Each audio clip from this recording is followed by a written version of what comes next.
Hello and welcome to Unlearning Silence. My name's Danica. Before we begin, I want to share a gentle content note. This podcast discusses mental health, diagnoses, trauma, neurodivergence, and other related experiences. Please take care while listening and feel free to pause, step away, and return when it feels right for you. Look after yourself. I also want to make clear that I am not a mental health professional, not here to give advice. What I share comes from my own experiences, reflections from those experiences, and conversations with others. This space is grounded in honesty, gentleness, and curiosity, and you're welcome here, however you came to arrive here. Now let's begin.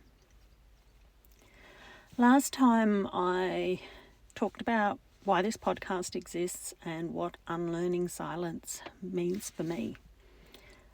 And today I want to talk about bipolar, and specifically what it looked like before I had a name for it. I was 33 by the time I was diagnosed with bipolar disorder, and that means something because I'd already lived quite a bit of my life before. And hindsight is an amazing thing. So when I look back now, I can see signs throughout my teen years and early adulthood that I didn't have a language for at the time, but they're very obvious as I look back. As a teenager, I experienced higher moods. The bursts of energy, the intensity, the enthusiasm, that was mostly treated as personality. I was hyperactive and a bit ditzy. I had big feelings and big emotions. And the moods weren't seen as concerning. They were just part of who I was. Something to be managed and smoothed out and laughed off. Something that I would eventually grow out of. Because they weren't questioned, I didn't question them either. I didn't learn to question what was happening internally, because no one could see what was happening inside of my mind. What I showed outwardly was less intense than what was going on in my mind. But I didn't know that was concerning. I thought everyone was like that. Everyone had an internal dialogue that was as intense as mine. So as I grew through my teen years and came out the other end, the patterns didn't disappear. They followed me. Now, when I think about my early adulthood, it can't be separated from motherhood because they weren't separate. I had my eldest child at 19, so those years that most people are figuring themselves out, working out who they were, I was learning how to become a parent. I was learning how to be responsible for another human being at the same time that I was trying to understand myself, trying to understand my moods and energy, my emotions, and also without having the language for any of it. The higher moods from my teenage years were still there, but the way they were interpreted changed. And a lot of this was internal.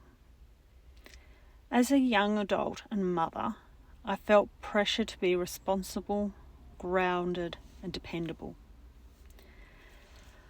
I don't actually know where that pressure came from. My family didn't openly judge me or criticize me. No one explicitly told me I was too much or irresponsible or wrong for how I was.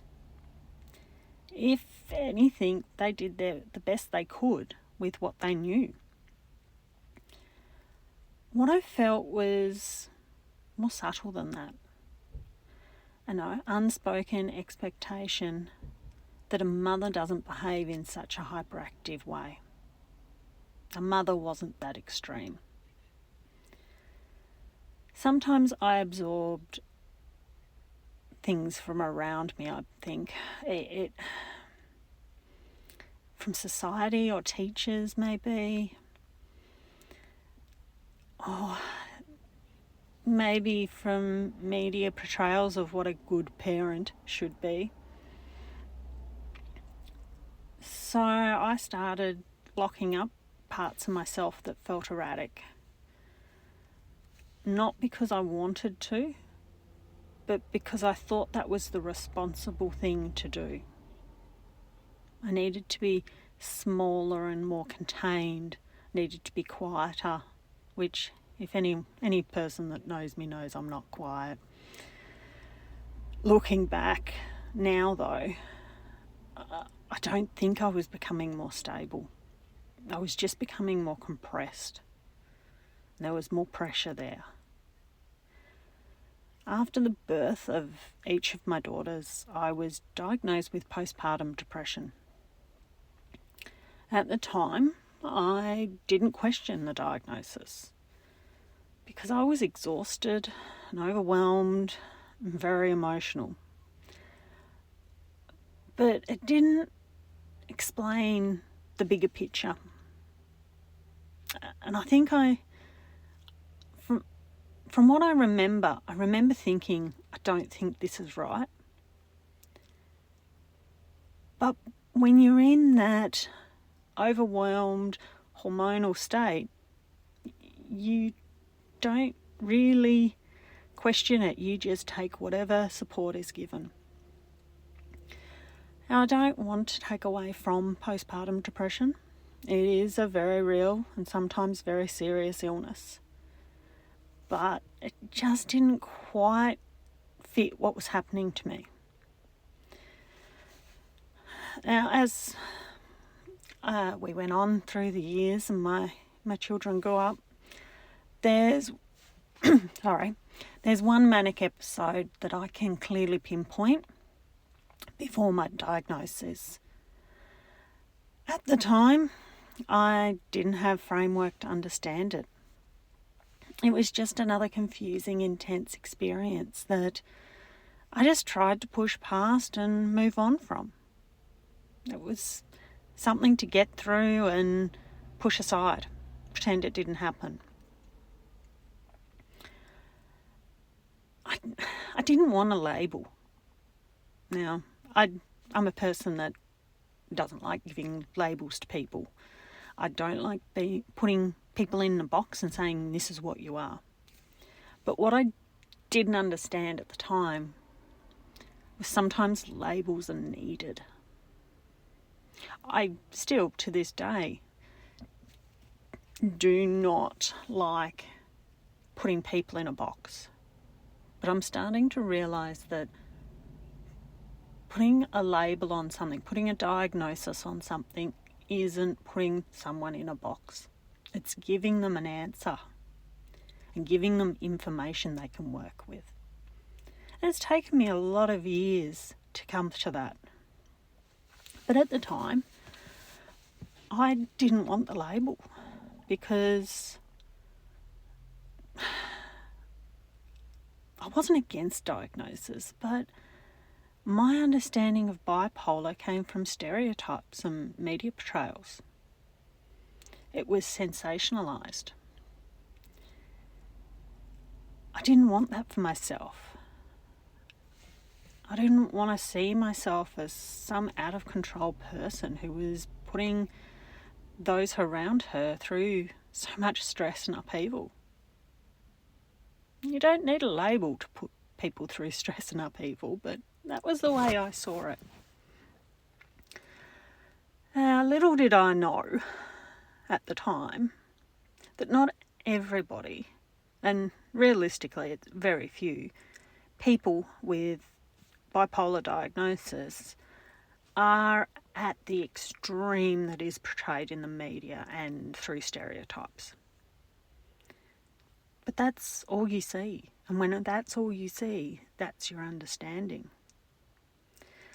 Many years, the word bipolar had come up. Different professionals had mentioned it to me, and I just pushed it aside because I wanted nothing to do with that. You were either that out of control person, or if you accepted medical assistance, you were doped up to the point where you were a walking zombie. And I didn't want either one of those for myself. Now, when things finally reached a point where I knew I had to do something, one of the reasons I was able to do that was because I already had a GP that I trusted. Now, Dr. Sam will probably never hear this, but he was my figurative knight in shining armour when it came to this part of my life. He had a calming way of being able to not really pry information out of me, but I trusted him in a way that I hadn't trusted any other doctor before him. The catalyst for my diagnosis wasn't an eventual trusting of my doctor either. I couldn't have made it easy for myself. I have to do things the hard way. And this part is a bit messy. I might get a little bit emotional, but that's what this is about. I had a lower back injury, and while that wasn't severe, felt it at the time, but I could still get around. It did require painkillers for months while I healed. Unfortunately, I am allergic to many prescription painkillers, every single one we tried. So my GP had to do a bit of research and get a little bit creative in how he treated me. He came across, through our go down the list and see what works process, what I understand to be a little used antidepressant. He called it an old school antidepressant. It is also used to block nerve pain. So we decided it was worth a try, and away I went. It very quickly became evident that something was very wrong. I was very quickly losing control. And control is something I had had for years. What I know now about this medication, but what we could never have predicted, was that it has a very negative impact on people with a mood disorder like mine. So I began what's called rapid cycling. And that is that is where someone with a mood disorder like mine goes up and down through a bit of a mood roller coaster very quickly. For me, it was going from high to low multiple times a day. I thought I was going crazy. It's genuinely what it felt like. I felt like I'd lost control of everything, and I couldn't hide it away anymore. And the pressure was just ridiculous. That's internal pressure. I went back into an appointment with him to ask for help. I was terrified. I thought I was potentially going for a stint in local mental health inpatient program. And I was petrified, but I was ready for it. I didn't want this to happen. I can't even describe it. there was this sense that I didn't have to convince him to prove how bad it was. I already knew I'd be taken seriously. Now, I can't remember the exact phrases that were used, but I remember how it felt. Felt believed rather than dismissed. I remember feeling that noticing that something was wrong wasn't a failure.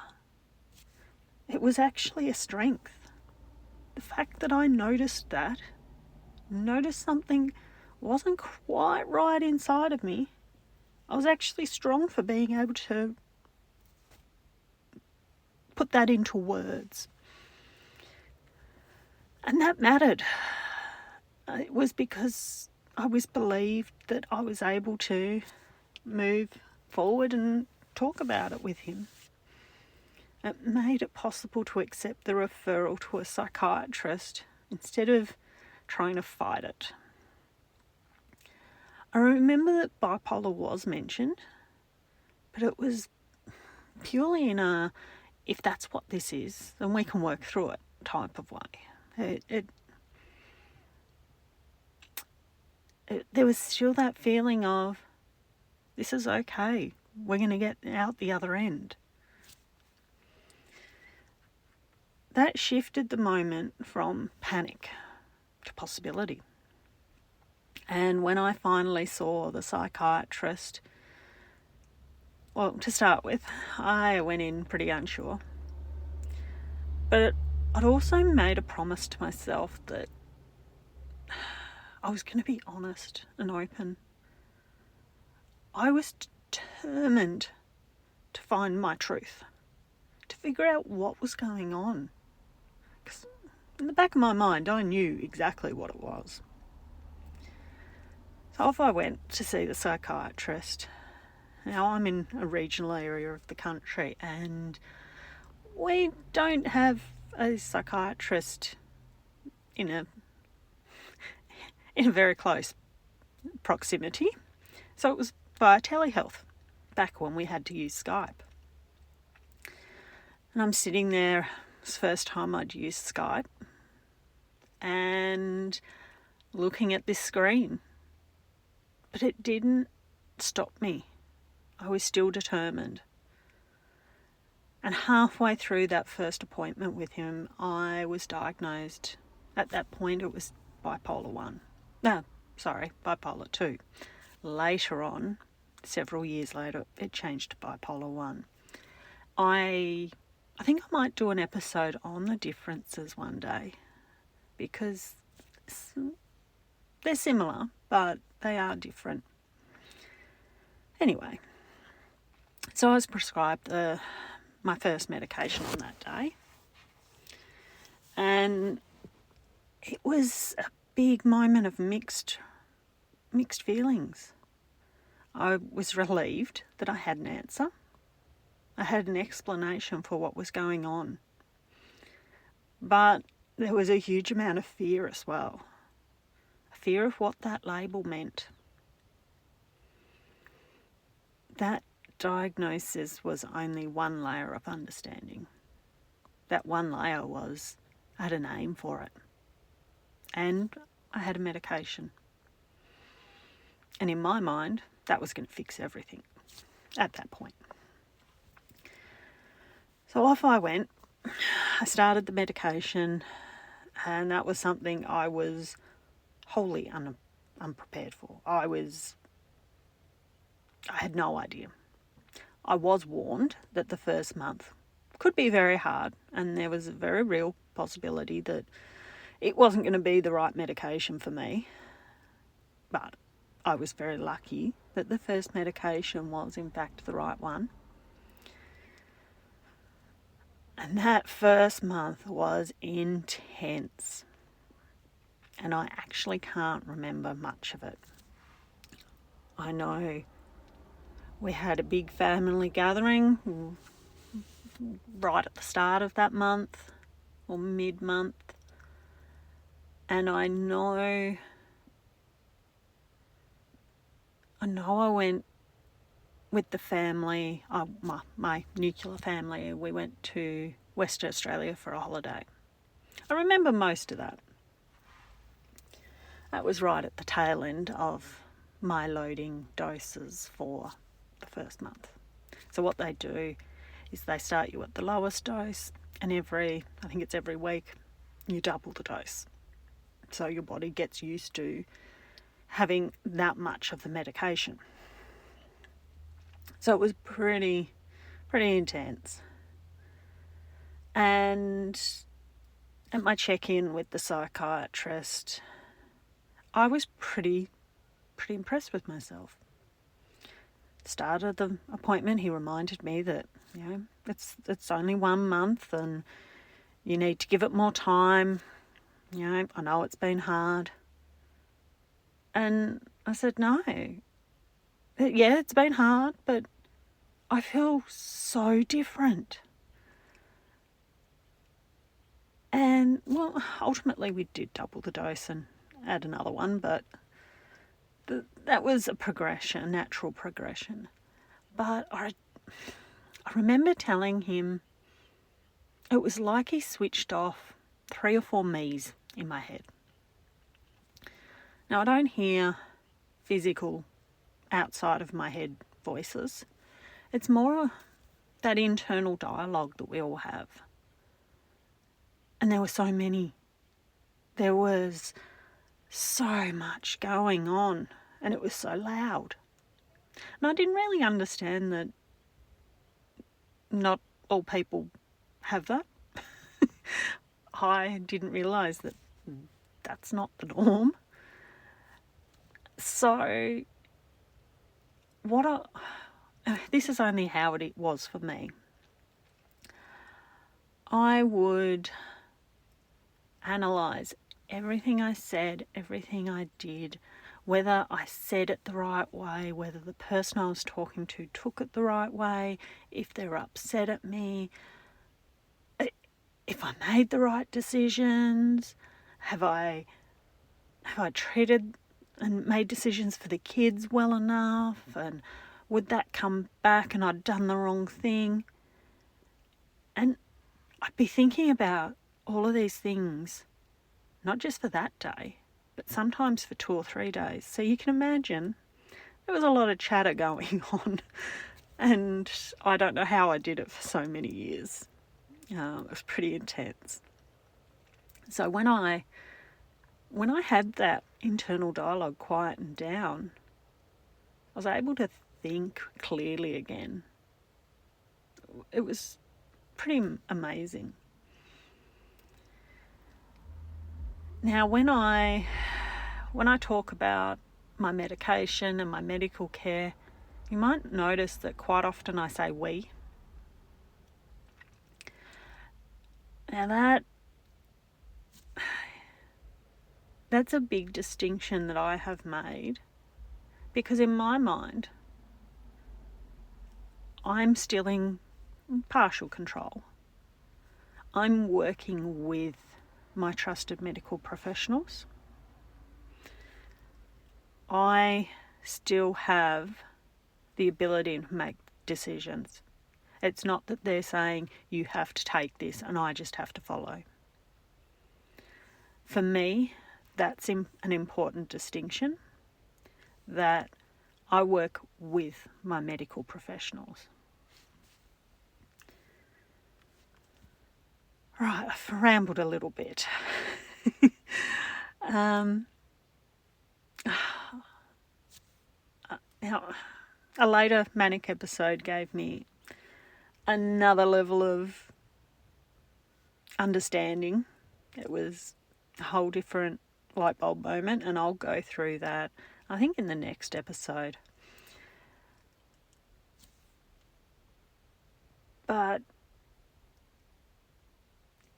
at the time, that first psychiatrist I saw, I got in, I got my name for it. I knew what I thought I knew what I was doing. But I had a plan. I was going to take this medication and it was going to make me better. everything was going to be fine after that. Really, well and truly wasn't, but we'll save that for next time. What I want to leave you with today is this. Diagnosis didn't erase my past. It gave me a new way to understand it. So it didn't take away everything that had happened that was a symptom of my bipolar. It gave me the language and the understanding to look back and say, yeah, I can see that now. And the second thing is being believed changed the direction of my life. And that's important. Having someone who believes makes a huge difference in everyone's life. Even if you're not dealing with something like what I have, if you've got someone who will believe you, then whatever you're struggling through is a little bit less of a load. So thank you for spending some time with me. I rambled a little bit, but I hope it wasn't too much. If this episode has stirred something inside of you, please take care of yourself in whatever way feels right. That might mean resting or talking to someone you trust or reaching out to a professional for support. And I will say, for those of you that feel a little bit bent or broken, you're not alone. And I encourage you to learn your truth, because learning and understanding takes a bit of that load off. This has been Unlearning Silence, and I'll talk to you next time.